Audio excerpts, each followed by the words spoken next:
अब तमाम लोग जानते हैं देश की राजधानी दिल्ली में 5 फरवरी को विधानसभा चुनाव होना है। ऐसे में अभी एक बड़ी खबर सामने आ रही है कि असम के एक बड़े कद्दावर नेताओं में शुमार, और खास करके अगर आप मुसलमानों के नेताओं के लिस्ट को निकालेंगे तो एक बड़ा नाम सामने आता है, बदरुद्दीन अजमल।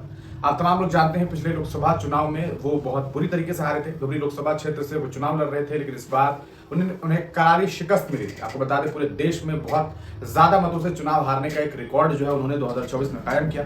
लगभग 10 लाख से ज्यादा वोट से चुनाव हारने वाले बदरुद्दीन अजमल ने देश की राजधानी दिल्ली में सीधे तौर पर आम आदमी पार्टी को अपना समर्थन दे दिया है। उन्होंने ये अपील की है कि तमाम लोगों को, तमाम संविधान प्रेमी लोगों को आम आदमी पार्टी का समर्थन करना चाहिए और आम आदमी पार्टी को वोट देना चाहिए। बदरुद्दीन अजमल ने साफ तौर पर यह भी बात कही है कि जिस तरीके से खास हालात हैं अभी मुल्क में, ऐसे में वोट ना बटे, इस वजह से आम आदमी पार्टी को वोट दिया जाना चाहिए। आपको बता दें बदरुद्दीन अजमल ने अरविंद केजरीवाल के पिछले 2 कार्यकाल का जिक्र करते हुए ये कहा कि उनका पिछला 2 कार्यकाल बेहतर रहा, उन्होंने अच्छा काम किया है और इस बिना पर जनता को चाहिए कि उन्हें वोट करे ताकि वो तीसरे कार्यकाल में भी बेहतर काम कर सके।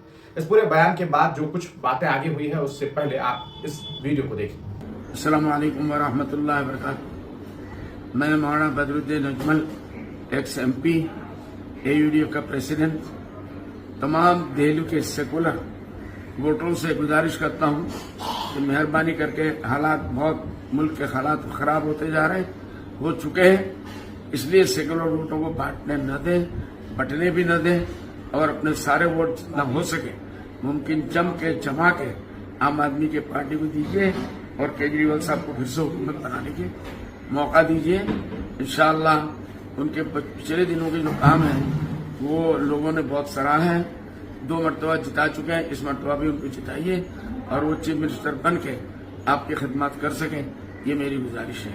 खुदा हाफिज़, अस्सलाम वालेकुम। देखा आपने इस वीडियो को, बदरुद्दीन अजमल साहब ने बाजाब्ता जो है एक वीडियो जारी किया है। AUDF करके एक पार्टी है, आप जानते हैं, all India union democratic front करके एक पार्टी है और उसी पार्टी के नेता हैं आपको बदरुद्दीन अजमल साहब, और उन्होंने ये बड़ा बयान दिया है। इस बयान के बाद सीधे तौर पर लोग इसे इस तरीके से देख रहे हैं कि एक मुस्लिम नेता ने एक मुस्लिम नेता के खिलाफ कहीं ना कहीं हवा बना दी, यानी कि बदरुद्दीन अजमल ने ऑल इंडिया मजलिस इत्तेहाद मुस्लिमीन के 2 प्रत्याशियों का समर्थन नहीं किया। इससे ये बात साफ हो गई कि वो सीधे तौर पर AIMIM के खिलाफ मत देने की बात भी कर रहे हैं। आपको बताते चले ऑल इंडिया मजलिस इत्तेहाद मुस्लिमीन पूरे दिल्ली विधानसभा में महज 2 सीटों पर चुनाव लड़ रही है, जिसमें एक मुस्तफाबाद से उन्होंने ताहिर हुसैन को टिकट दिया है, वहीं दूसरी तरफ ओखला से शिफाउर रहमान को टिकट दिया है। दोनों ही नेता जेल में कैद हैं। दोनों के ऊपर दिल्ली में हुए दंगे और फसादात का जो है इल्जाम है कि ये लोग उसमें शामिल थे। हालांकि इन दोनों और इन दोनों के परिवार वालों का साफ तौर पर यह कहना है कि इन्हें ही फंसाने की साजिशें रची गई और इन्हें उल्टा जो है इस तरीके से ब्लेम किया गया कि इन लोगों ने ही दंगा भड़काया है। इस पूरे मामले को आप किस तरीके से देखते हैं, आपको बताते चले धुबरी के नेता जनाब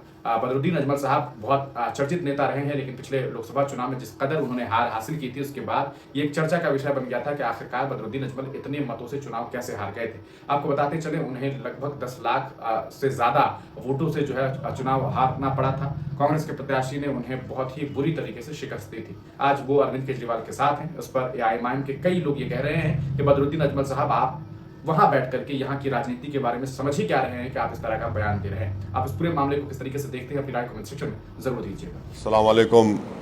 मैं इस वीडियो मैसेज के ज़रिए आसाम के डुबरी पार्लिमानी हलक़े के आवाम से, जनता से अपील कर रहा हूँ कि आप मेरे भाई, बड़े भाई जनाब बदरुद्दीन अजमल साहब को अपना कीमती वोट देकर उनको बहैसियत अपना मेंबर ऑफ़ पार्लियामेंट कामयाब करके इस इलेक्शन में लोकसभा को भिजाइए और बदरुद्दीन अजमल साहब और उनकी पार्टी और उनकी NGO ऑर्गेनाइजेशंस एक अवामी खिदमत का रिकॉर्ड रखती हैं। मुझे बदरुद्दीन भाई ने कहा था कि मैं आपके दरमियान में आऊं और आकर 1-2 जलसों से आपसे मैं बात कर सकूं पब्लिक मीटिंग में, मगर अफसोस के साथ ये कहना पड़ रहा है कि मेरी मसरूफियत की बिना पर मैं आपके दरमियान में नहीं आ सका। मैं डुबरी की जनता से ये गुजारिश कर रहा हूँ, रिक्वेस्ट कर रहा हूँ कि आप अपना कीमती वोट बदरुद्दीन अजमल साहब को देकर उनको इस बार भी आप अपना मेंबर ऑफ़ पार्लियामेंट बनाइए, ताकि आसाम की गरीब आवाम और मज़लूम आवाम की आवाज़ और डुबरी की जनता की आवाम की आवाज़ और तरक्की के लिए बहुत ज़रूरी है। और मुल्क की सियासी हालात के पेश नज़र मेरी आपसे गुजारिश है कि आप मुत्तहदा तौर पर बदरुद्दीन अजमल साहब को अपना वोट देकर अपनी एक ताकतवर आवाज़ को आसाम से हिंदुस्तान की पार्लियामेंट लोकसभा में भिजाइए। इंशाअल्लाह बाद इलेक्शन के अगर मुझे मौका मिला तो यकीनन मैं आपके दरमियान में आकर आपका शुक्रिया अदा करूँगा।